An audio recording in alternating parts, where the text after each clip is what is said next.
To access Evergreen packages in Zope, go to your workspace. Click on the Application Management Applications.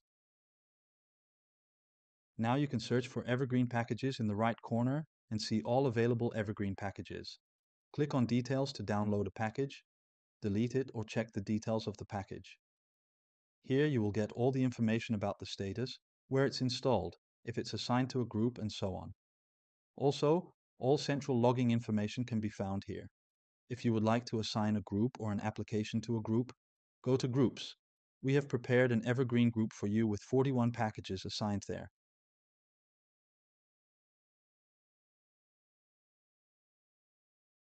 You can change the order of the installation, check the parameters, or if you like, remove a package from this group. Click to save and assign it to a specific role.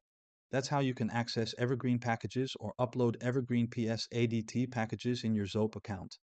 Create a group, define a sequence, assign it to a role, and then deploy the packages to your target systems. For more Zope tutorials, subscribe to our YouTube channel.